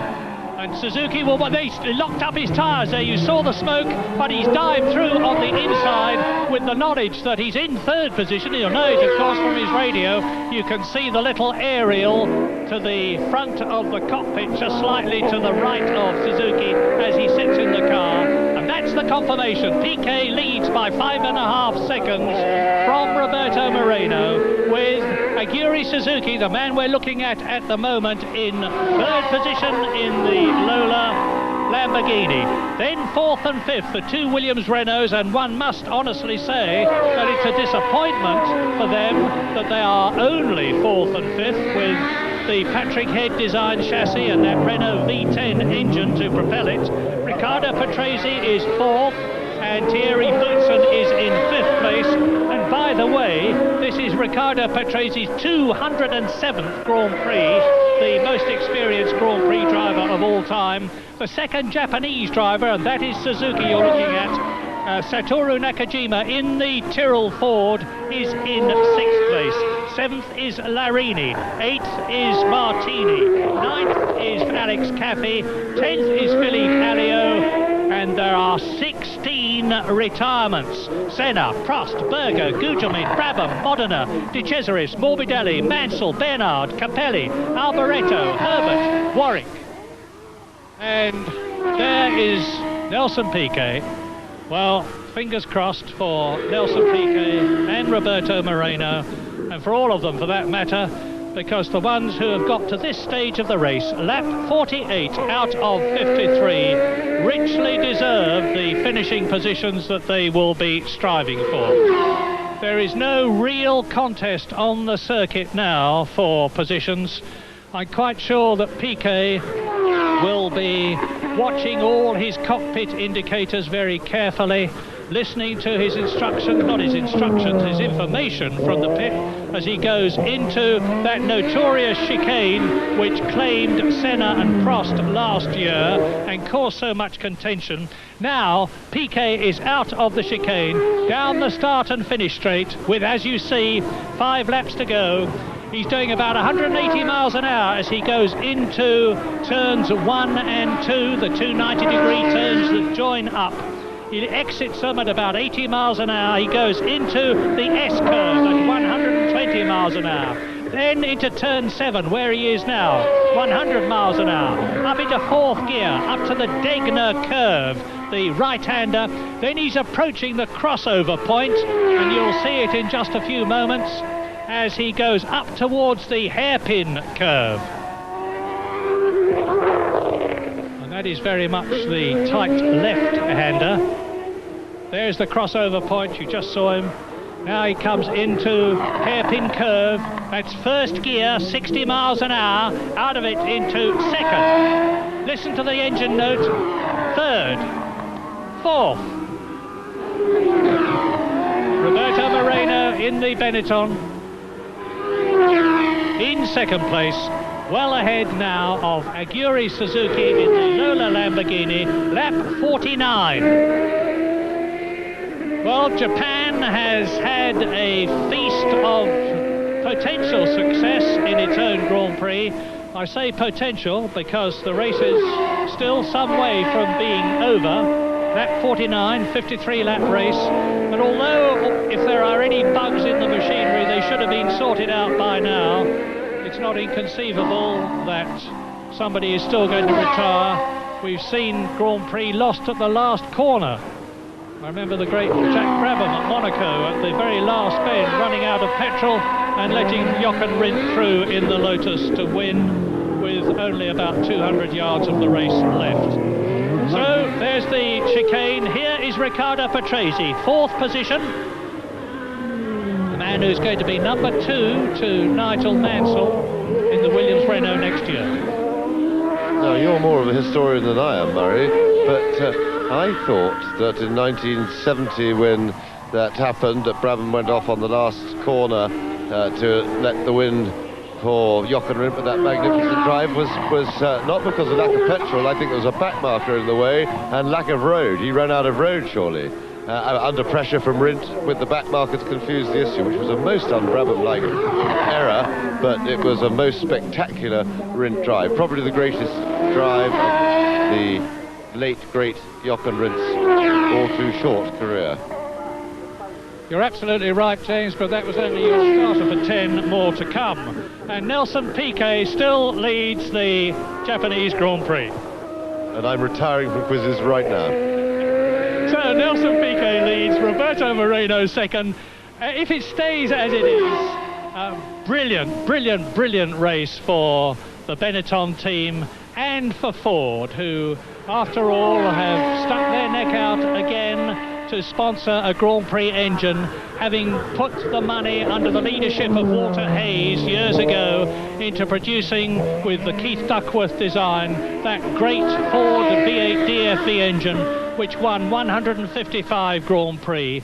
Then Mike Cranafus, the Ford Sport Supremo now, motivates the main Ford board to spend money on a new Grand Prix engine, and it is really coming good. Last year, Benetton won in Japan, a contested victory.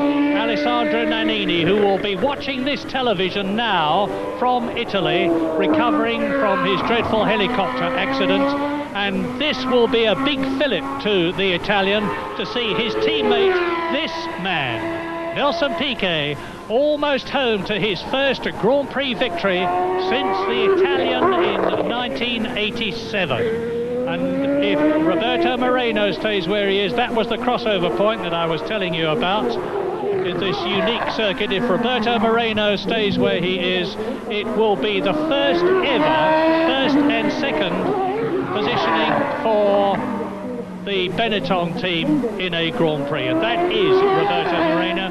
And you can see that he's certainly closing up on Nelson Piquet now. Piquet pacing himself to the finish. Just 2 laps to go after this one, because it's lap 51 now. Each lap here in Japan is 3.6 miles, so there's only some 8 or 9 miles to go.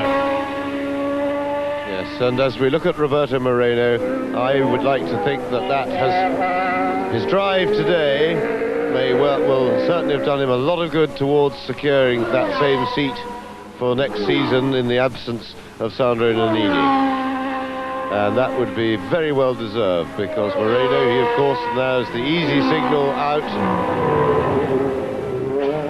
Because really it's not worth chasing now, and I think that was on the Larousse board for Suzuki, so they're telling him he's not that experienced, don't bother to try and chase, you're not going to catch him.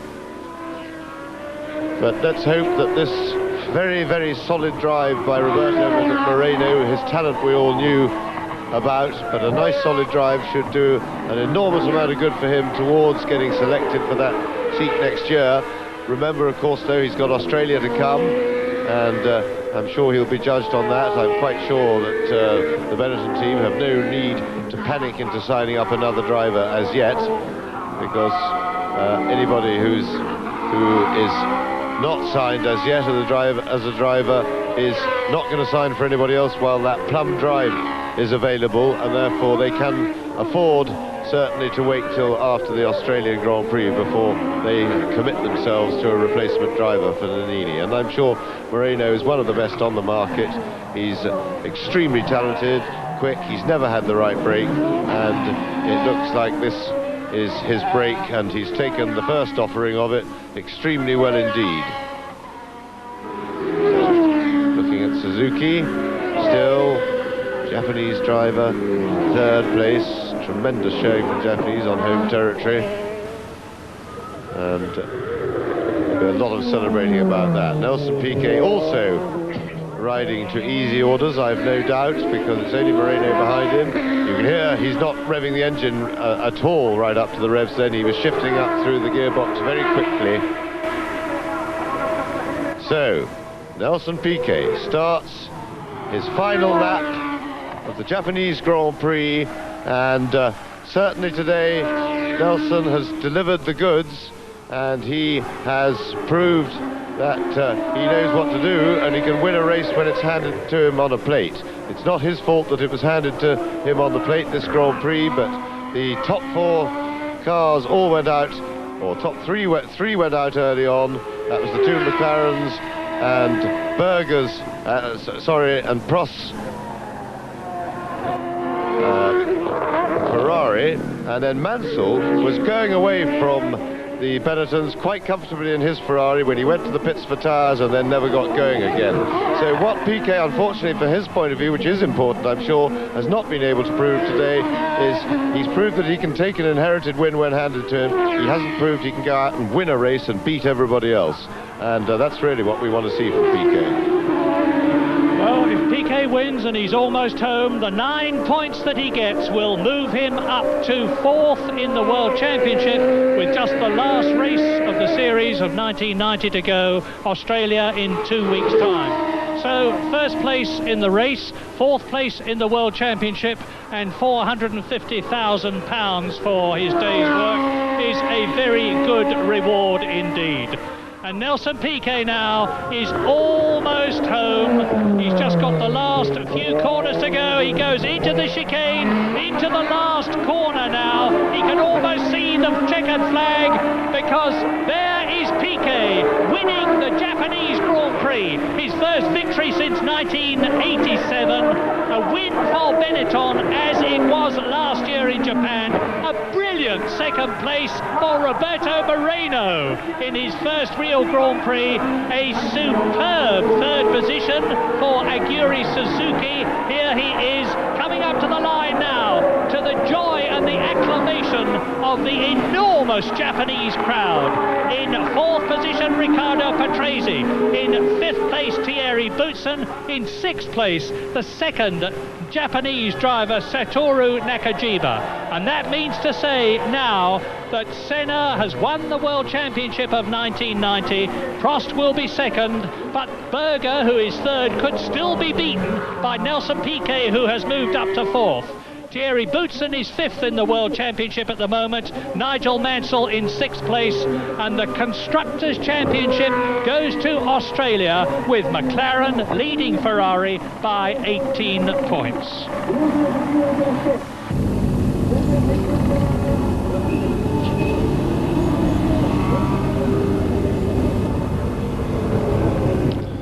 Well, all finishing in the gravel. The very first corner of the very first lap. Well, we didn't want that to happen. Look at the result there. Piquet, Moreno, Suzuki, Patrese, Boutsen and Nakajima. 2 Japanese drivers in the top 6. The first time that that's ever happened in the 40-year history of Grand Prix racing. Of course, the next race in Australia will be the 500th Grand Prix. And Australia's certainly getting excited about that. Well, they're the 2 Benetton Fords in formation, and congratulations too to Rory Byrne, who designed that car, who's now with Toleman, of course. Left the team after the Spanish Grand Prix. Well, it's been a while since he's had that winning feeling, Nelson Piquet. Of course, the winning feeling will be improved because Piquet's basic contract this year had a performance clause in it, and nothing like winning a race to increase the performance clause. There are the points. Senna 78, Prost 69, Berger 40, Piquet 35, Boutsen 32 and Nigel Mansell on 31 after that disappointing end to his race when he was actually leading. Minuto 12 segundos e 3 décimos. 7º Larini a uma volta, 8º Martini também a uma volta, ainda a uma volta, Cassi em 9º e Alliot em 10º. Melhor volta para Ricardo Patrese na 40ª, 1 minuto 44 segundos, 233 milésimos. Este tempo não é recorde, mantém-se o recorde de Alain Prost desde batido em 1989.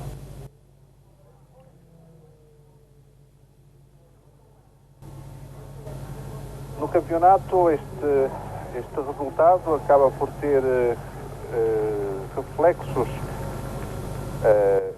bonus for Nelson Piquet. Yeah, well, $900,000 is not a bad day's work. That's over and above his prize money, of course. It's a good result, but I still think that the Ford engines have been a little bit disappointing as far as I'm concerned, because this is the only victory that they've had since this time last year, and that was by virtually default as well, because, I mean, at the end of the day, we had the Ferraris and the McLarens go out. They have won. It's a good result. It's a fabulous drive by Marino. But I have been a little bit disappointed in the progress of this new Ford engine, because, I mean, after all, they are the second largest motor manufacturer in the world, and, you know, it's not to say they're pushed for a quid or anything. But nevertheless, a good result. They got first and second, but I just reiterate, I think it was by default. An excellent drive by Marino, and of course Suzuki, well, I mean, you know, he'll be beside himself, as indeed will all the J models that we're looking at the moment. But a good result for them, because they are fanatic. I mean, they're just fast approaching the Italians with there's Marino now, obviously very happy. Oh yeah, it's just not many, yeah. Well, I mean, you raced against that little man here in Australia, as James Hunter-Murray talked about. I don't think you finished in that race. No, I didn't. I retired, and I just thought I'd make you feel better. Thanks, Daz. Yeah. But no, he's actually been around the circuits for many years, and he's always been the guy that's just missed out on the good drive. And it's great to see him now as Nakajima is actually coming in. That was an excellent result for him. Of course, the Japanese do always go extremely well on their home circuits. There's a lot of good sports car drivers that put them on Fuji and Suzuka, and you know, they go like rockets. But just take them out of that environment, and they seem to get lost. I must confess, I was at the track last year for that race, and the support there, the numbers of people are just astounding. I mean, you just cannot believe how many people can get into a circuit. And the merchandise that's sold is just, it gets into hundreds of thousands of dollars. Okay, let's recap the results for you now. Alan? Okay, well, a good win for Nelson Piquet and Roberto Marino, first and second for Benetton. Suzuki third from Patrese, Boutsen fifth, and Nakajima sixth in the Tyrrell. And that brings the Drivers' Championship now. Of course, Ayrton Senna has won the 1990 World Drivers' Championship. From Alain Prost, Gerhard Berger is still third. Nelson Piquet moves up to fourth. From Terry Boutsen, who's in fifth, and Nigel Mansell's in sixth place. McLaren Honda, 118 from Ferrari 100. So there's still a possibility that Ferrari may be able to overtake them in the Constructors' Championship at Adelaide. They're leading Benetton Ford, who's in third place. Williams Renault fourth, Tyrrell Ford fifth, and Lola Lamborghini in sixth. Just waiting now for the champagne to be sprayed. Well, I don't think we can hang around. The satellite has unfortunately gone there now, and that does happen on some of the overseas coverages. 1 minute you're there, next minute the plug is pulled. So I guess a lot of support will be there for, of course, Suzuki with his third place. I think that's the first time that a Japanese has been on the podium. Would that be right? Exactly, and when you said we can't see the champagne being thrown around, perhaps we'll see a bit of sake instead. Okay, well, I hope you've enjoyed our exclusive coverage of the Japanese Grand Prix. Now, don't forget Australia's big day coming up. That's on the 4th of November with our live coverage of the Adelaide Formula One Grand Prix. Really is a super week, don't miss it. So on behalf of Alan Jones, we'll see you in the...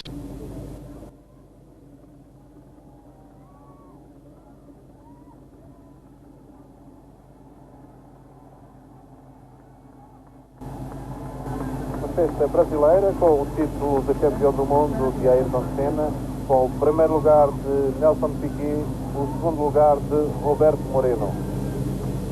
Uma festa japonesa também, apesar de tudo, devido à presença no pódio de Aguri Suzuki.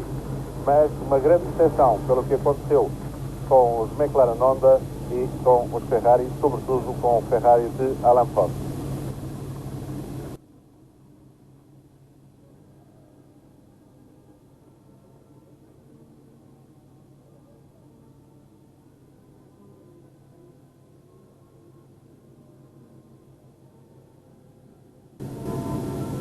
Mesmo aqui à frente da cabine temos um japonês com uma bandeira brasileira. Ele acaba por saudar Nelson Piquet e Roberto Moreno, quando certamente ele tinha trazido esta bandeira para saudar o título de campeão do mundo de Ayrton Senna.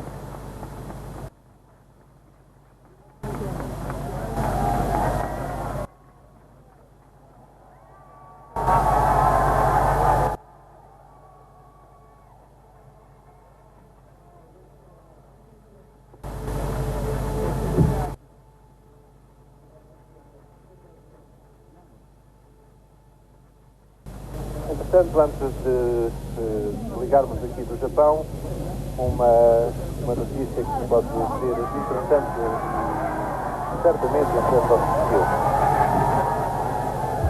Enzo Coloni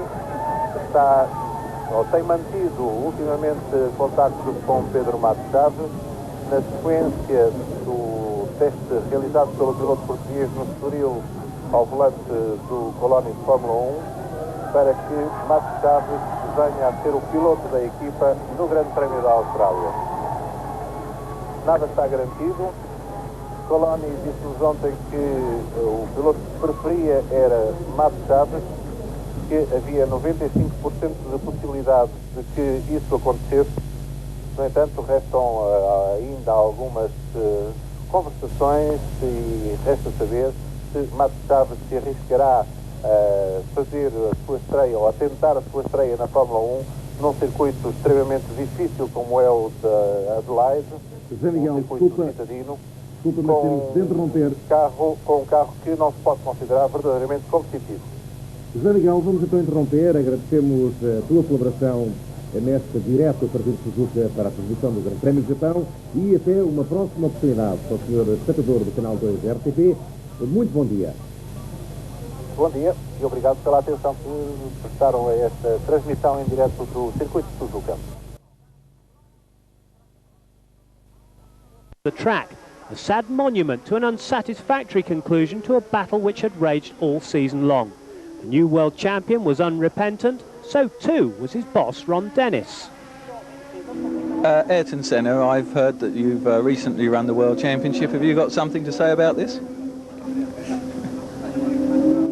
It's over. I think for sure I want to win the race today, in the same way I won in '88 to win the championship. Unfortunately, it went wrong on the first corner. There was a big risk. I had nothing to lose on the first corner.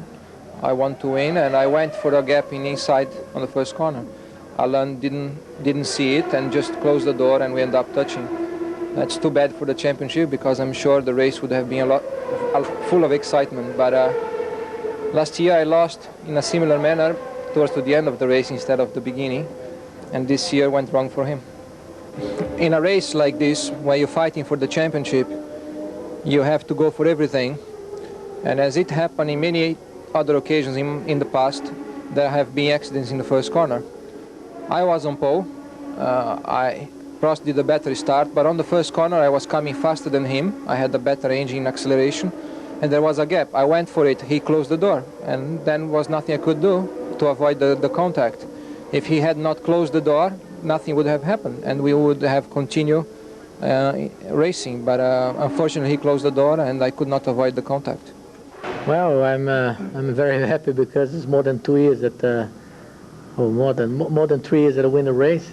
And also more than that, I'm very happy because enjoying me, my old countrymate Roberto, that start motor race together to me, and I could enjoy the team and finish second behind me and make me and the team very happy. I was expecting a lot of more challenges from Williams, and we did a very bad warm-up training this morning because I stopped in the circuit. I didn't know exactly how my car could be in the race. Luckily, my car was quite good. And I was waiting for Patrese or Boots and give a little bit challenge, but it was very easy. And like this, I tried to save my tires most I could. I could not challenge Mansell in front of me. In that case, I didn't have any wheel spin in the corner, in the slow corner, and saved my tire. Didn't have a pit stop, and that's it. I just have to thank you, the whole team, because even this morning on the warm-up lap to go into the grid, I had to swap cars and go into the T car. The car was perfect from the start. They tried to do the seat and everything as close as they could to my car. I still had to drive with Nelson's brake pedal that has a lip, which was hurting my foot a little bit every time I brake. But that didn't take me to any mistakes, and luckily I came to the end. I would like to dedicate this second place in this race to Alessandro Nannini, who I believe is getting better every day and has a spirit high. And I pray for him that God is with him and to make him better. So Nelson Piquet wins in Japan with a superb second place for his protégé and new teammate Roberto Moreno. A fine third place and first ever podium position for Aguri Suzuki, third, with the Williams Renaults of Riccardo Patrese and Thierry Boutsen fourth and fifth, and Japan's second driver Satoru Nakajima taking sixth place. Ayrton Senna wins his second World Championship, albeit not the way he would have liked, with Alain Prost second, a reversal of 1989 after their second successive Japanese Grand Prix collision. But the battle for third place goes to Australia, with Gerhard Berger only 5 points ahead of Nelson Piquet, followed by Thierry Boutsen and Nigel Mansell. McLaren win their third successive Constructors' Championship and their fifth in 7 years. A magnificent achievement. But the competition is getting closer. Ferrari second and Benetton up to third past Williams as the championship scene moves to Adelaide in 2 weeks' time for the final round in Australia.